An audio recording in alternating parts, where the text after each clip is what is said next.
What's up, weirdos? What's going on, guys? Good morning. So, market took a dive today. What happened? What happened? The final shakeout. The final shakeout. Let me know if you guys can hear me okay. Hope I just unmuted my mic. Hopefully you guys can all hear me okay and everything's good. So what happened today? We're going to get into it, guys. We're going to give you every little bit of it, and I'm going to tell you what I think, okay? So we're gonna dive right in, guys. We got super chat to get to. Isaac, my dude, lick a tongue. What's up, buddy? A simple thank you for being you and helping us. Hey, absolutely, brother. Thank you so much. First one to drop a super chat of the day. Thank you so much, brother. Especially on the red days. They seem to mean more on the red days because it shows me that like you guys are not, so negative that you're like, oh, screw it. I'm going broke forever, right? Strawberry Dragon, I appreciate you too, Strawberry Dragon. Thank you so much. All right, guys, I'm feeling kind of giddy today. I'm feeling kind of good. I'm just kind of, rolling out of bed and waking up. Even though the market's red, I did some heavy DCAing today. I put my list of buys over on the Patreon this morning, so make sure you get over there and check it out. If you want to know what I'm doing with my portfolio in real time, you got to be over on the Patreon, guys. Let's get into the chat a little bit. But first, Bitcoin, look at this. We wicked down perfectly and just about kissed off the 30-day SMA. So perfect little retest there. We're back above previous resistance. We want to stay above this bottom blue line here at $118,671. We want to stay above there for the candle close, but I think we could get back above this second blue line. I think we could get back up over 119,965 before this daily candle closes. We still have 9 hours before the daily candle closes, guys. So don't be too down right now. Things are going to turn around later today. I got a feeling that tonight's gonna be a good night. Candyman, my wife thinks it's weird that I stare at the window during a heavy rainstorm. It would be a lot less weird if she just let me in. Well played, sir. Well played. That was a good one. My wife would have got a howl out of that one. Bless, screw it. Take my money. There you go. That's the spirit. That's the spirit. Braveheart, just showing some gratitude. Thank you so much. Yes, guys, absolutely. Listen, that swing trade yesterday, a lot of people on the Patreon made a lot of money yesterday because of that. Now, if you were on last night, I told you guys on the Patreon last night, I said, take profits so that you have dry powder to buy into your long-term holds. Hopefully, most of you guys listened to me last night. it was like, what did it end up being? Like a 500% return in 24 hours on that trade. Absolutely amazing. Congratulations to everyone. That is amazing. Kevin, what's up, Big Kev? Blood in the streets, but portfolio still up due to the information learned on the Patreon. Join now and win. Absolutely, brother. All we do is win. Amen to that, man. Amen to that. Especially with everybody having that extra little dry powder, little cheddar to scoop up after that swing trade. Absolutely amazing, guys. Maybe that's why I'm in such a good mood, because I know that everybody made money last night on the Patreon. Everyone's got dry powder today. Everyone's taking advantage of the situation, except the people that didn't listen to me, right? They're sitting there right now, kicking themselves in the gonads. H. Barbarina, love the mornings. There we go. Wolf Bane, good to see you, buddy. Ditto in the house, second Pokemon of the day. Isaac Lickitongue's got you beat, brother. Good morning. Wolfbane, the market is correcting is the question to the title of this live stream. So here's the thing, guys. So we're going to get into PPI and all that stuff, and that's why, inflation data came in worse today. So basically, everybody was pricing into the markets a 25, possibly a 50%, 50 basis point rate cut, right? But what happened today with inflation, PPI coming in a little bit worse than expected, all of a sudden people are like, whoa, maybe we won't get a rate cut, right? So it's just a little bit of fear. But I think the market, before this month is over, as we continue forward, the market will begin to price in the rate cut once again. So I'm not worried about it. In fact, I think we'll end up finishing the day much higher up than we are currently. So I'm not that worried about it. A lot of bulls are going to be buying up this dip. So both in Bitcoin, Ethereum, and the altcoins. Ethereum didn't even really fall that far. We're going to have a look at Ethereum as well shortly, but let's continue in the chat. Eric, good morning. Thought it started 10 minutes ago. Shannon, what's up, everyone? Thanks for all you do, Robbie. No problem. Diz, Ty, what's going on, buddy? Good to see you, man. Good to see you. Spuds in the house. Mario, pourquoi? Good morning, my friend. Kiza, Rob, my man. Tell me what Zebek's going to do today. I forgot. $1.25, brother. $1.25. DCA, my fellow sissy bears. XCN is making me sad. Hey, I got a video coming out later today about XCN that you're not going to want to miss, my friend, if it's making you sad. Brandon, good morning, my friend. Good morning, everybody. How the hell are you guys? I'm in such a good mood this morning, guys. I haven't even had a single sip of my tea yet, and I'm already jack stacked and fanny packed. Let's get it, baby. Beebs, my dude, what's going on, man? Over on Crypto Blueprint as well. Guys, make sure you hit the like and subscribe on the way in. 266 people watching. We got 76 likes. Let's get those likes up, guys. Let's get them pumping. New all-time highs. Let's go. We're about to pump so hard. Jack stacked and fanny packed. Absolutely. There it is. Exactly. Isaac, what's up, buddy? Hope all is well. Haven't been catching the lives, but I watch every single replay. I know you're in the background, brother. I know you in the background. I got you. William, my dude, good to see you, man. Good to see you. David, good day, sir. I'm not getting notifications for the. Yeah, I think we're being shadow banned right now by YouTube because I swore a couple times in the last week. So I think that we're being shadow banned as punishment for shame. So yeah. Guys, make sure that you're here. So by the way, the morning live stream, the 9:30 a.m. live stream, guys, that's Monday to Friday. Okay, Saturdays and Sundays I won't be doing it. For two reasons. One, on Saturdays, people don't wake up at 9:30 in the morning. Usually, the engagement's not very high, so there won't be any viewers. And Sundays, I got church in the morning, so I won't be here on Saturdays and Sundays. But we will be doing the regular 1 p.m. live stream on Saturdays and Sundays, so make sure you guys are here for those, okay?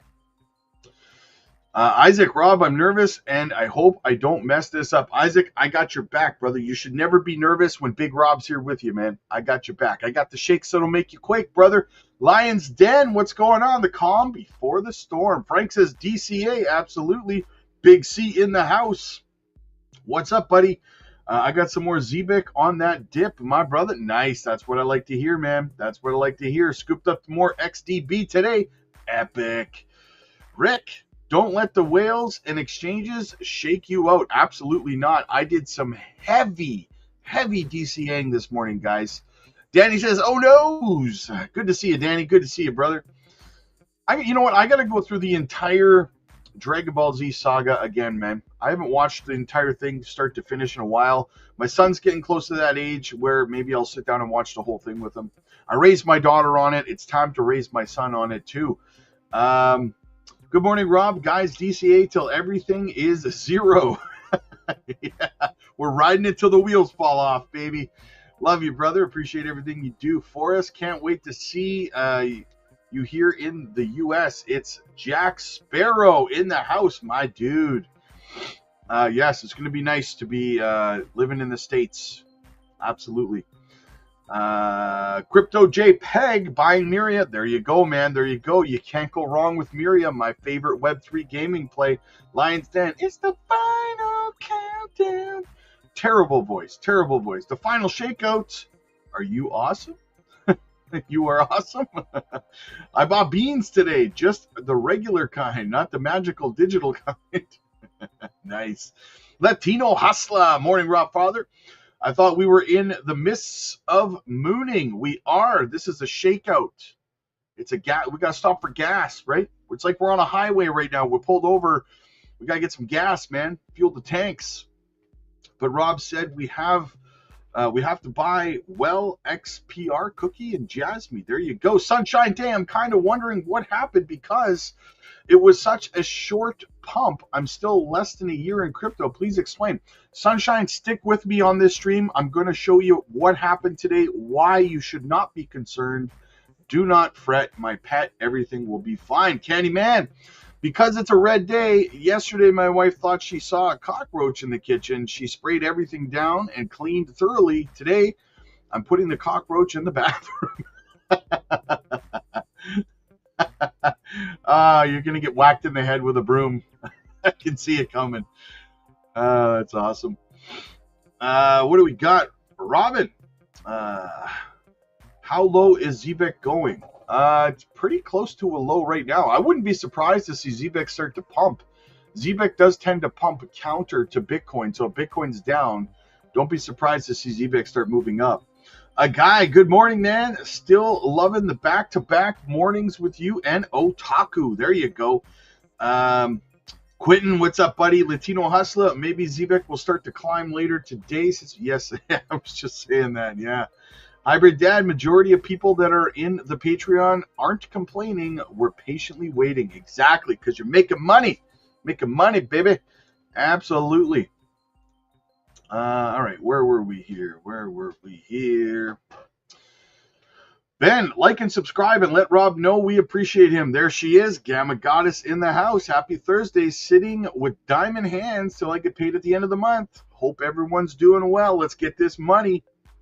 Yes, by the way, it is Thursday night, guys, which means we have our special Patreon live stream later tonight with guests Maximus Crypto and Rule Black. So make sure you guys are here for that tonight at 7:30 p.m. Central Time. How much to join the Patreon? It's the price of a cup of coffee a day, Journey. It's the price of a cup of coffee a day. The link is in the chat. It's in the pinned comments. It's in the description. We just so you know, we just did a swing trade over on the Patreon in the last 24 hours. Made a I think it was between 400% and 500% return on that trade, my friend. So it's definitely worth the price of a cup of coffee. Danny, sitting here chilling, got a 5-hour job done early. The rest of the day is free. Let's get this money. There you go. Ramona's in the house. Happy Thursday, everyone. Underfined. Did it touch the 200? Bitcoin? I'm not too sure. I don't have, no, it did not. Yes, Jake the Snake, it touched the 30-day. Just about touched the 30-day. Braveheart, yes, Jake the Snake, I got my beans and rice, ramen noodles, baby. Sandy, I wanted to buy more PokeStar anyway, Rob. Anyway, Rob. There you go. Nice. XDB, holding strong. Yes. Gamma Goddess, there she is. ETH is already on its way back up. Yes. Crypto Perpetrator, my super chat didn't go through, but good morning. I wonder why it didn't go through. That's weird. What do we got? Ty, hey Rob, update on Hara. Still waiting for him to get back to me. Still waiting for him to get back to me on a date. The last time I spoke to him, he asked me what date worked for me. I told him that he could pick the date because he is far busier than I am. And I said I would work around his schedule. So I'm still waiting for Hara to fit me into his schedule, but he is coming on the channel. Chatty, wake up, Nadix. I'm out of dry powder. Let's freaking go. Oh, house, does anyone sleep on the Patreon? No kidding, eh? The chat's always buzzing 24/7. You're wondering if they're all like AI bots or something. Oh, man. Yes, it is a good sign. David, good to see you, buddy. Good to see you, man. Not getting Patreon alerts again. Don't fail me now, Patreon. Oh, that's weird. That's weird. My biggest bag, XRP. I'm thinking I should move it to something with smaller market cap for bigger gains. Thoughts? Yeah, I mean, we help a lot of people with that kind of stuff. Portfolio structure is one of the perks to the Patreon for sure. If you want help kind of restructuring your portfolio, get over to the Patreon, book a one-on-one coaching call with me, and I will definitely help you out with that. DBZ, yeah, Dragon Ball Z, baby. Braveheart, what's going on, buddy? Took profits on ETH at 47.7, rolled it into well. Nice, there you go. Old house, I have a 4 and 1 year old. We're going through Dragon Ball Z side. Nice. Shake out numero 1000. No kidding, eh? Ken and Lisa, good morning. Just for fun, could you bring up algo chart? I gotta burn through the chat here, my friend. I gotta burn through the chat here. I'm falling behind pretty quick, and I gotta get into the news. Good morning, Rob. I'm glad to finally be back. Jesse and James in the house. What else do we have? U.S. announced they will not. Yes, we'll be talking about it. Lucid, would you say trading perps on BTC is a good strategy in making profits while I'm also holding coins? As long as you know what you're doing. Don't sleep on Caspa. Exactly. Smart contracts. Let's go live August 31st, just in time. I agree, Beebs. I agree, brother. Parallel Life still on my holdings, but always here. There you go. Holiday, sorry. Always here. There you go. Nice. Twitch, I'm not getting any. I don't know why that is. I stopped getting alerts too. I removed the app, logged out, and reinstalled. You should be. That's weird. All right, let's get into the news. We're caught up in the chat. We are already half an hour into the stream. Holy moly. Let's get it going, guys.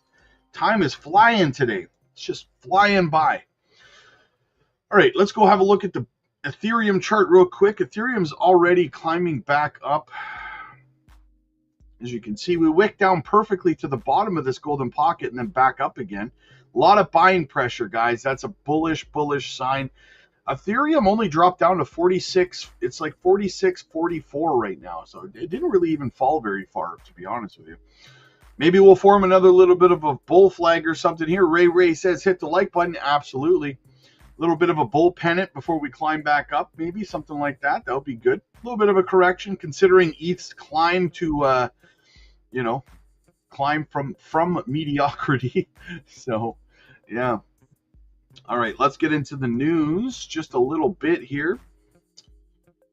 Okay, so guys, quick shout out to the channel sponsor, as always, Decent Biometric Wallet. Simply by using our link down below in the description, get yourself a phenomenal deal. You get a 2-for-1 on the biometric wallets. Guys, not your keys, not your coins. Keep your crypto safe, guys. Keep the Patreon chat over on the Patreon, please and thank you. Um, so yeah, keep your crypto safe. Keep it off exchanges, guys. Again, use our link down below. Get a phenomenal deal. All right, let's get into the now. The PPI didn't come in very good, but this also didn't help, right? From Scott Besant. We've got the large gold holding.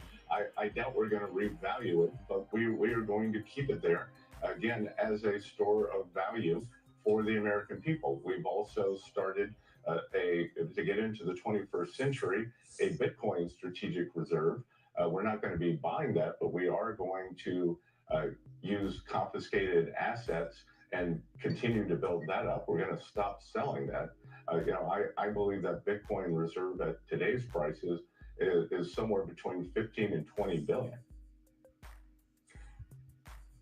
And Mr. Secretary, all of these ideas to monetize the asset side of the balance sheet of America, is that partly the beginnings of this sovereign wealth fund that you spoke about in your hearing back in January? I think that these are all standalone ideas, and that as we get more into them, it will require legislation. We'll do it through statute to create a fund to hold these and to oversee them in a good way for the American people, for future generations. We've got the large gold holding. So the audio is not that great, but basically what he's saying, guys, Ramona, thank you so much. I'll contact support about the notifications and see why. What he's saying, basically, what he said was that the U.S. is still not planning to actually purchase Bitcoin. So that also contributed to the market kind of going down today, right? People keep, and the funny thing is that that's not new information. That's not new. They said that from the beginning, that they were not going to use taxpayer money to purchase Bitcoin and crypto, right? They were going to continue to allocate seized crypto funds to the crypto, to their crypto holdings, right? They were not going to use taxpayer money. And yet, so they reiterate that today after like months ago they said it, and for some reason that drives the market down as well, right? Like it's that people are funny like that. They start to assume and they start to like think in their minds that the U.S. government is going to start buying Bitcoin with taxpayer money.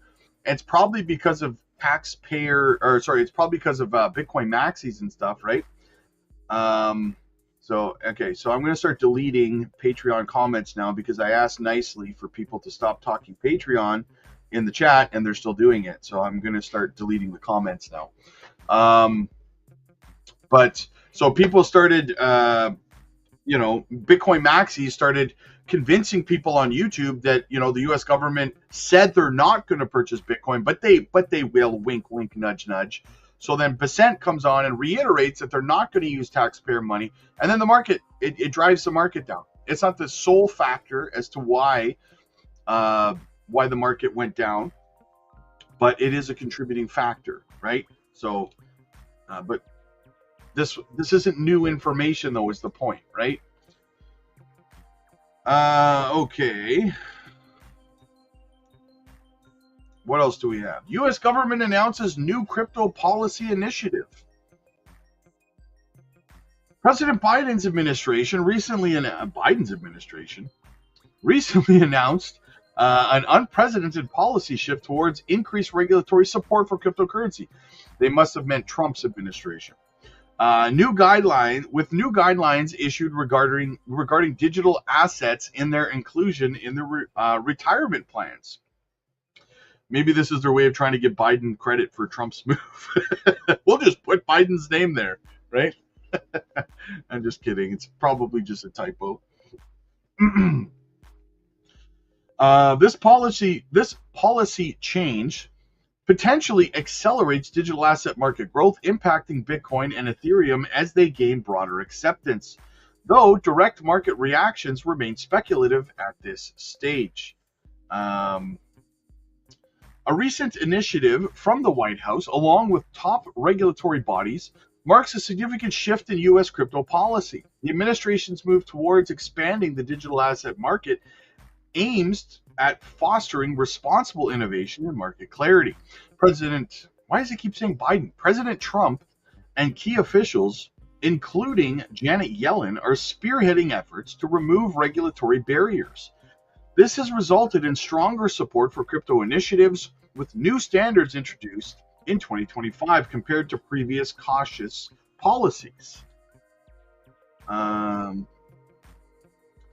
The announcement could potentially alter market dynamics, impacting industries and financial markets. Bitcoin and Ethereum and stablecoins are likely to be primary beneficiaries of these policy changes as they affect broader market participation. Financially, these changes will enhance market liquidity, while the Department of Labor updated guidelines allows the 401k to consider crypto. You can add crypto to your 401ks. This move, I wonder, does it mean all crypto or just specific crypto though? I haven't gotten any details on that. The move signals a shift from restrictive stances seen in previous guidelines. The U.S. government endorsement may lead to increased institutional investment within the crypto space with regulatory clarity. The expected influx in crypto could impact various assets, including layer 1s, layer 2s.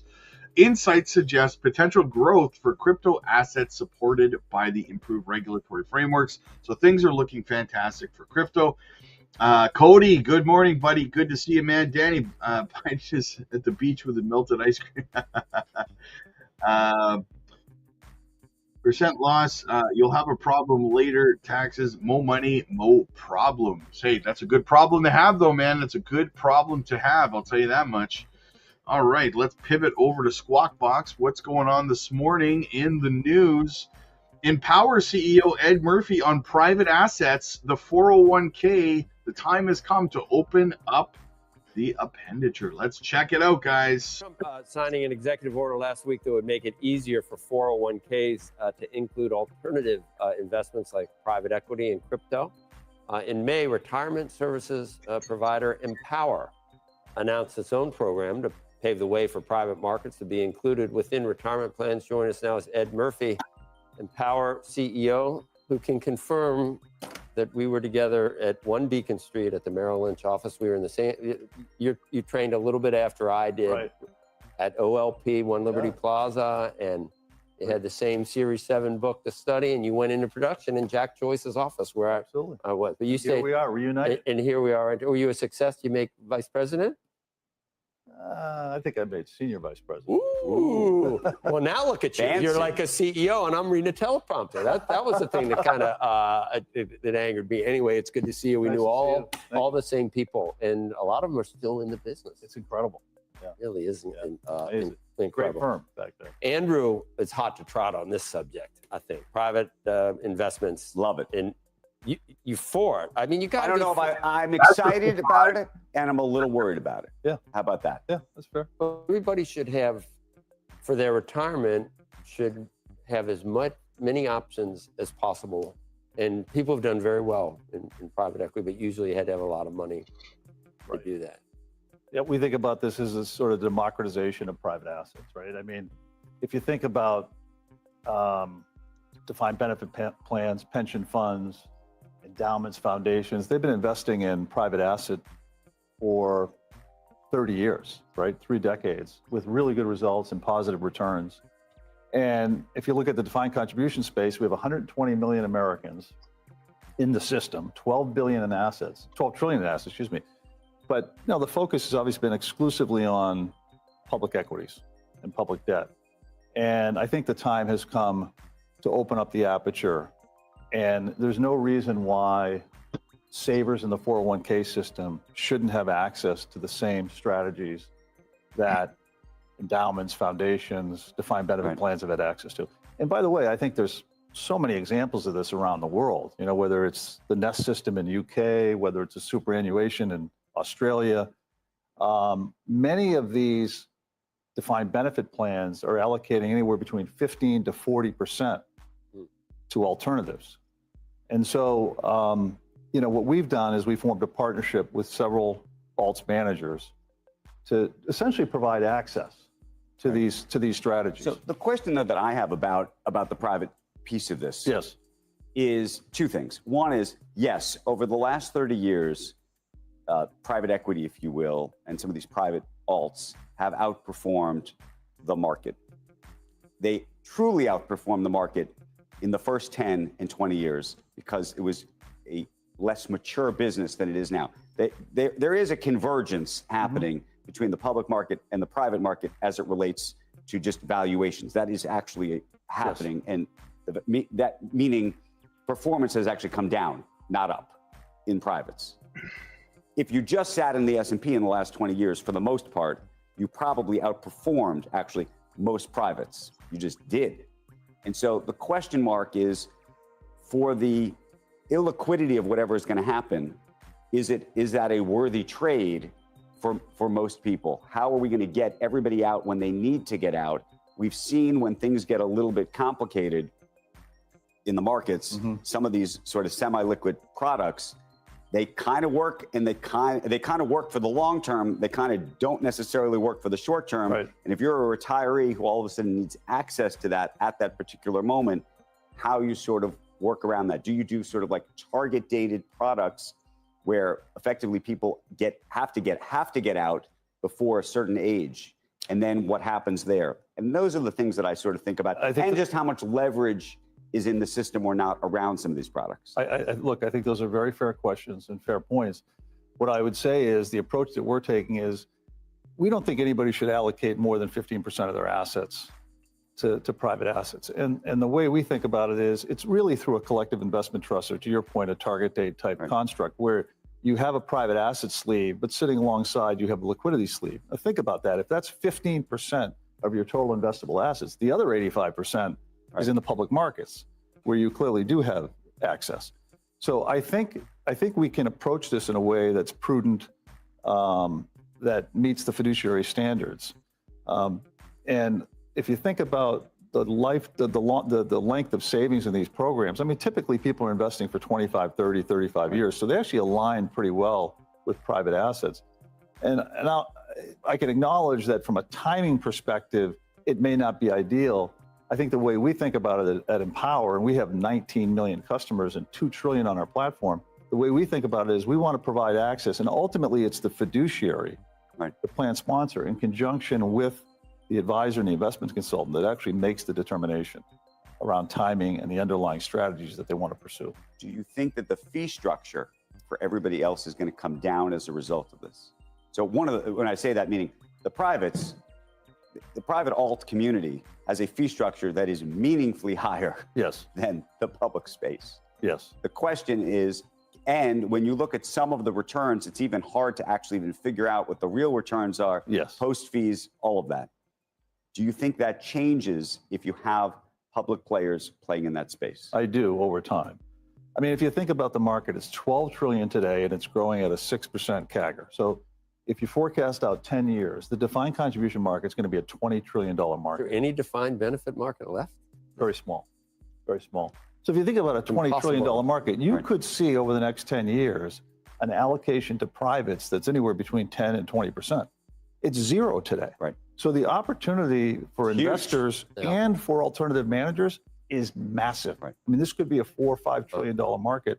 I mean, there are some that would advocate more of a 60-40 split, 60% public equities, 40% privates. So I think it's going to take time, Andrew, because, Joe highlighted the executive order, and, we're waiting for clarity, regulatory clarity and direction from the SEC and from the DOL. And that's going to be really important over the coming weeks and months. I cannot express how big that is for crypto, guys, that crypto can be added to 401ks now. Absolutely massive. Something you could not have even imagined just a couple of years ago. What do we got? Hey, Rob, what do you think about White Rock, ticker symbol White, RWA play? White Rock had a brief association with Zebek. However, White Rock kind of went under a little bit because a few months ago, there were allegations that they were linked to a $30 million casino exit scam, Z Casino exit scam. Claims included an anonymous team, faked partnerships. Yeah, they were faking partnerships as well. and questionable fund flows.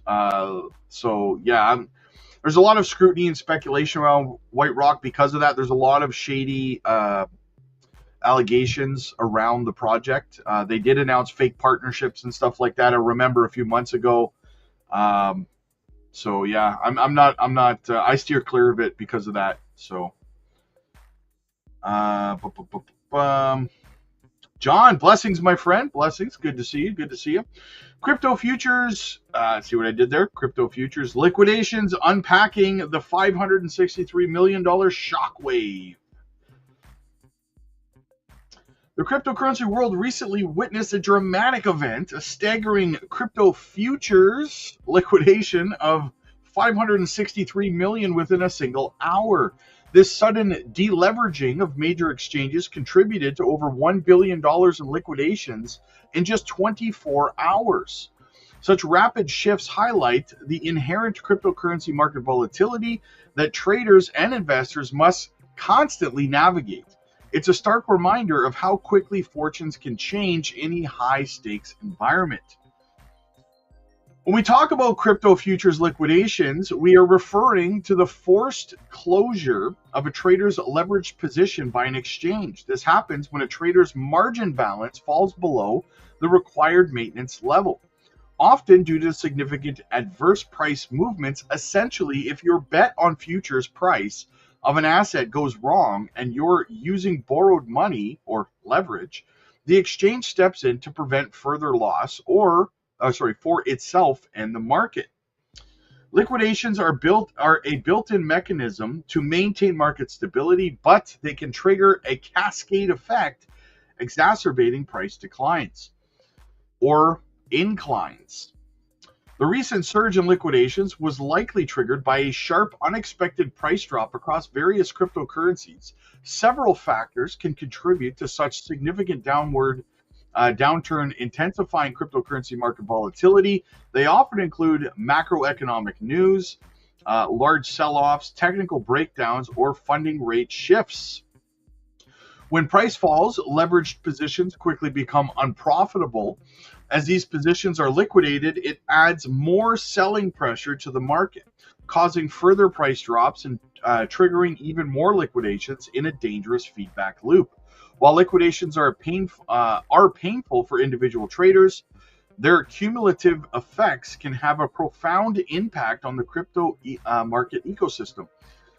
Such large-scale liquidations stemming from aggressive futures trading amplifies price swings, increases fear and uncertainty, reduces liquidity, leads to near crypto market crash. This event serves as a crucial reminder of the inherent risks associated with highly leveraged positions in volatile markets. That's why I always tell you guys, if you don't know what you're doing, don't use leverage trading. Given the potential for a sudden crypto market crash, how can investors protect themselves? Well, I mean, for me personally, you just DCA. DCA into your favorite projects and don't use leverage trading. That's my opinion on it, right? I wanted to go have a look over. I want to show you guys something on the M2 money supply. Let's check that out. FUD articles after every dip. Yep, usually signals a bottom. So if you can see, the M2 broke out of the bull flag, and we're kind of retesting the top trend line right now to confirm the breakout. So we have the breakout of the bull flag on the M2. We're retesting. If we can hold support here, it looks like we are on our way up here on the M2, guys. Looks good, looks juicy. Rebought ZBIC around, at a lower price. There you go. Nice. Coin hustler. Nice. So yeah, the M2 is looking good. And look here on the Bitcoin correlation. Let me zoom in. On the Bitcoin correlation here so you guys can get a better view. As you can see, perfectly in line with this dip here on the M2. Bitcoin dipped as well. Get ready for a V-shaped recovery on Bitcoin, guys. So yeah, the next leg up is coming. I wouldn't be shocked to see a bounce. A little bit of a shakeout and then a bounce. Looks like that's what's going to happen here if we continue to follow it, right? So yeah, probably going to climb up over the next 10 days. We'll work our way back up, probably somewhere around $125,000 followed by another minor little correction, as you can see here, then another leg up, then a correction. So things look good, guys. Either way, things look good. Get in where you fit in. That's my opinion. Let me know what you think. Let's go have a look at what's the Bitcoin dominance doing? Still crashing. Bitcoin dominance still working its way down. You love to see that. You love to see that. But what is the total 2 doing, though? What is the total 2 doing? Let's see. A little bit of a dip on the total 2, but we're still well above the old resistance. Still well above that. So looks like we're going to make another leg up there. So everything is looking good, guys. Everything's looking good. The Russell probably has a little bit of a correction as well. Let's have a look. Yep, same thing on the Russell. We rejected off resistance here, as you can see, on the Russell, which is perfectly normal. We'll make another run at it, right? We'll make another run at it. Ain't no thing but a chicken wing on a string, right? Okay, let's segue back over to our next piece on Squawk Box. Check it out, guys. For the rate cuts, let's talk about it. We can easily do a 50 basis point makeup cut without disrupting anything. Next guest will weigh in on the state of the economy. We already been talking about this gentleman This guy's a all big morning deal. long. The Fed, the central bank's leadership, and more. Join us now, Mark Summerlin, who served as Deputy Director of the National Economic Council in the George W. Bush administration, now managing partner of economic consulting firm Evenflow Macro, and Pearl Jam song? And has been mentioned as a possible candidate for Fed chair. I think it is. Great to have you, Mark. Thanks for joining us this morning. No, thank you for having me, Joe. It's a privilege to be here. And I'll tell you why, if your ears were burning, why we were already talking about you. I was trying to summarize some of your feelings about where the Fed is right now, and I was citing your notion that some of these numbers we have learned are so maybe revisable or not like just you can't. They're not just concrete numbers. And 1 to 3% on inflation is about the best that that agency can give you, and that the Fed is. If it's 1 to 3, they're within the range. And if employment looks weak, you should cut. I completely agree with that. I mean, we can't measure inflation with any type of precision. We actually impute a lot of the numbers, and the Fed can't control inflation with any sort of precision down to the decimal point. And so if you look around the world, what we see that almost every other central bank does, in fact, there are 48 of them that have an inflation range. And it's just common sense. It's like we want inflation to be 2%, but because we can't exactly know exactly where it is or how to control it, we pick a range, something like 1 to 3%. We're well in that range right now. If you look at CPI that came out this week, in January, the 6-month annualized CPI rate was 3.6%. That's down to 1.9%. There are other measures that show we're in the 2.5 to 3, but pretty much everything's in that kind of 2 to 3% range right now. So that's not the worry. The worry is that these job numbers got revised down very big, unusually big. And before that, we had a disconnect where GDP numbers have been weak, about 1.1% for the first half of the year. Jobs number has been strong. And then the jobs data got revised towards GDP. And so we now know that the economy has been growing weaker. And so a 4.33 Fed funds rate is just too high. And the market will always tell you what you should be doing. And we see the inversion at the front end of the curve, which is over 50 basis points, tells us that we could easily do a 50 basis point makeup cut because the data had been wrong in the past without disrupting anything at all. So it seems like pretty much a no-brainer to me. That's a Jeremy Siegel. To look for the inversion, you can easily find it with where the Fed is and where the 10-year is.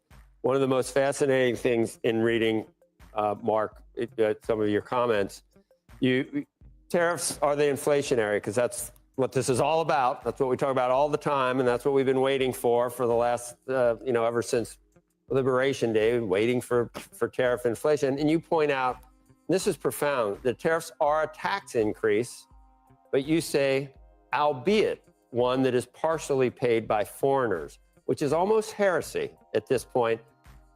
The other day on a competing network, I saw a gotcha question to Treasury Secretary Bessent, who pays these? You know, the president says that the foreign countries pay them, and it was, they took a victory lap because Treasury Secretary Bessent acknowledged what we all know, that the importer, we know that they pay that. However, you could see some foreign entities not passing along, charging less because they want to maintain market share. So they essentially kind of are paying it in other countries, at least a portion of it. Yep. Yeah. I mean, I think almost everything about tariffs has been wrong this year. I'm not sure why. But we, first of all, after everything is settled and done, inflation will be lower because of tariffs, because they are a tax, even if part of it falls on the U.S. And so you shouldn't be super worried about that if you're the Fed looking forward. There are lots of pockets that can pay the tariffs, and it turns out that it's being absorbed mainly in corporate profits, and some of that is foreign corporate profits. Some of it is foreign corporate profits. Yeah, because now we're whenever Trump says that, elites on the other side roll their eyes like he doesn't understand. It's the dumbest thing in the world. And in fact, some of it is coming out of foreign. Yeah, go ahead.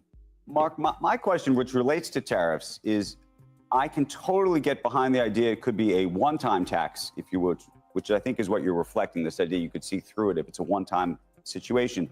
The question is whether the president has decided that he's actually going to use tariffs as a negotiating tool, a chess piece in all sorts of other discussions and debates, so that even the numbers that have been agreed to may move over time. So it may very well be that the president may have to go to the EU at some point and say, look, I need your help on,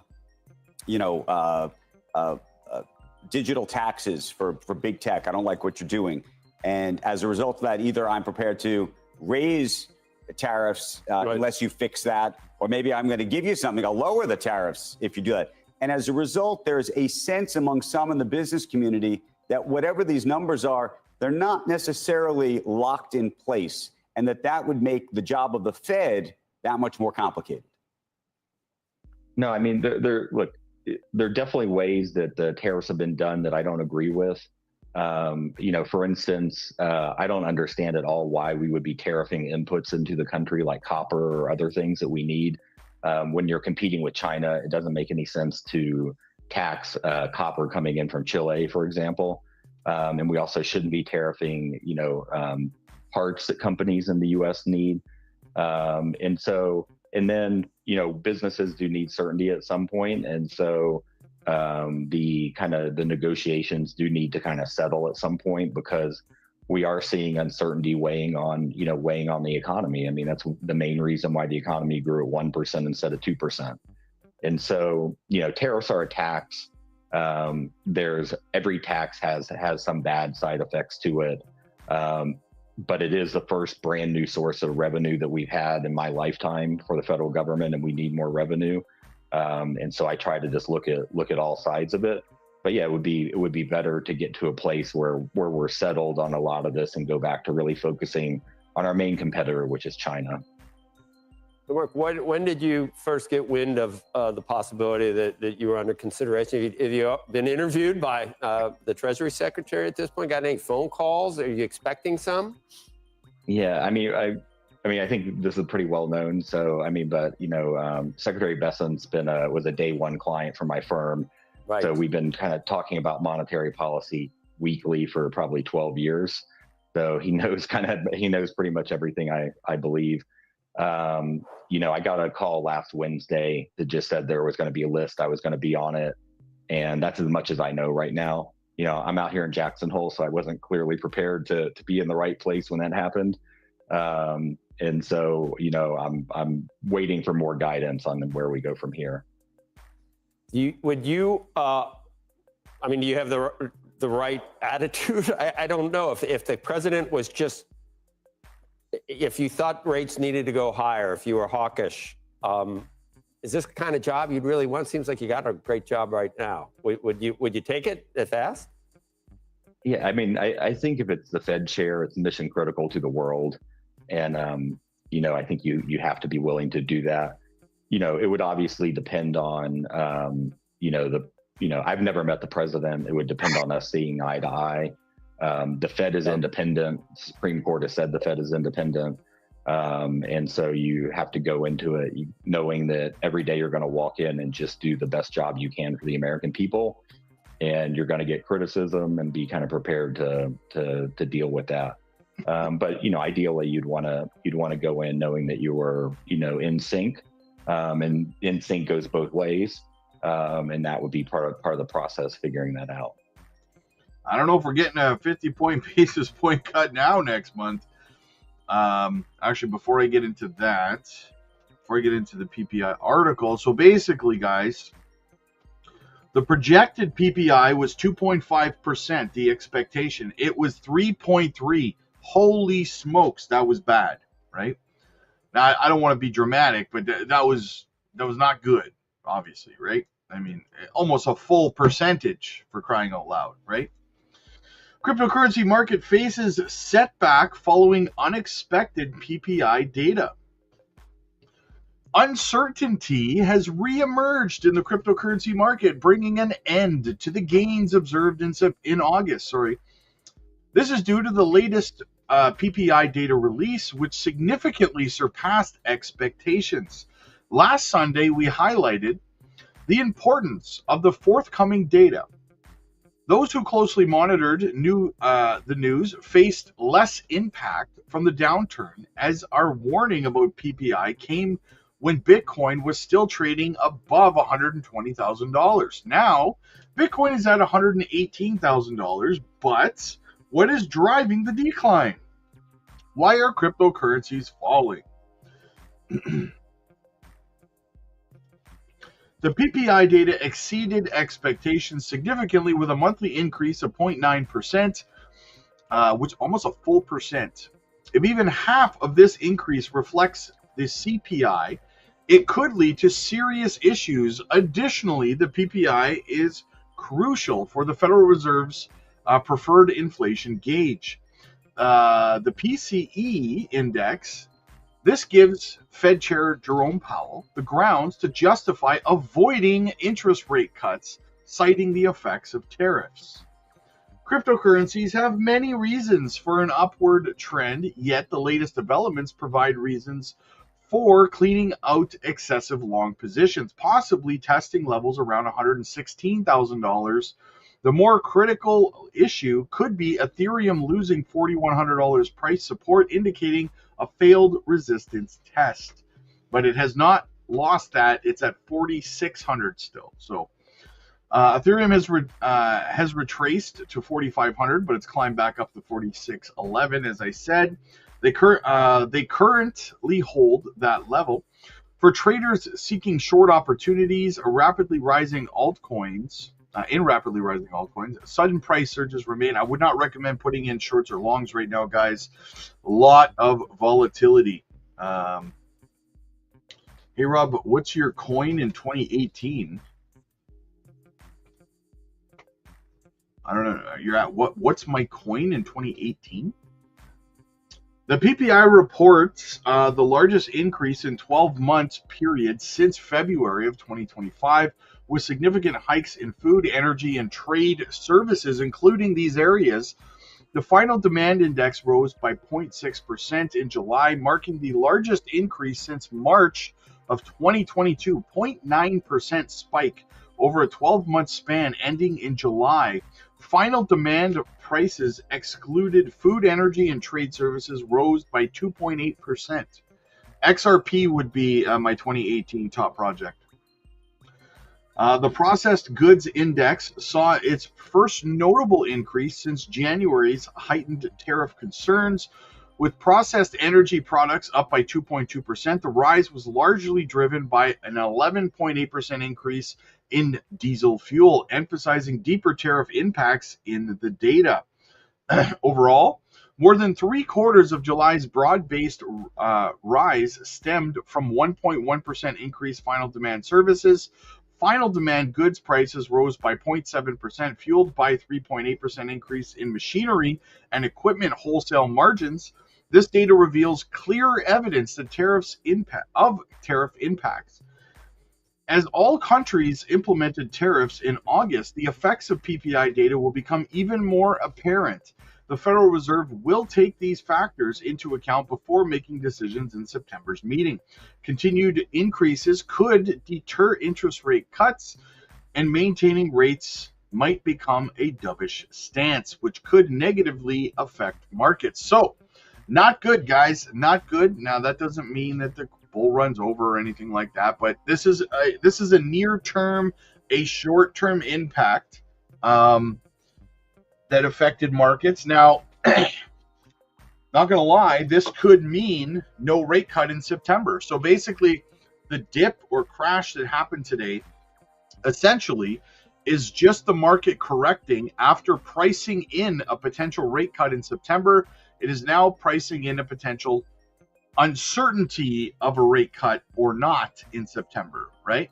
So, and if let me check out the odds right now, because the last time we looked at the percentages of a rate cut in September, I believe it was about 91%. What are the current odds of a rate cut in September? Let's have a look. Let's have a look. So it was 91% last time we looked at the potential possibility of a rate cut in September. Still a 99.9%. There's now a 99.9% chance as of right now, as of the time when we're recording this, of a rate cut in September.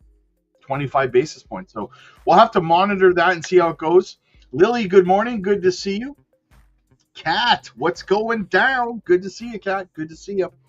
So yeah, still have about a 99% chance of that. So that's not bad, right? That's not bad at all. But we'll see what happens, guys. All I can say is I did some heavy DCAing this morning. I'm going to be doing some more heavy DCAing this evening if the market doesn't turn around by this evening. So, but I got to get over to the Patreon, guys. I got some coaching calls I got to take care of. Get over there, my friends. We just did a 400 to 500% swing trade in 24 hours. If you missed out on that, don't miss the next one, guys. It is less than the price of, imagine, paying less than the price of a cup of coffee every day and getting in on a swing trade that boosts you up 400 to 500% in 24 hours. Is that worth the price of a cup of coffee a day? If not, I don't know what you're doing with your life. Check it out today, guys. The link is in the chat. It's in the pinned comments. It's in the description. It's everywhere you want to be. We're live there. We actually have a special Thursday night live stream with special guests Maximus Crypto and Rule Black tonight as well, every Thursday. So make sure you guys are here for that and so much more. I will see you guys later tonight. Click like if you like this video. Click subscribe if you really liked it. I'll see you guys in the next one. God bless.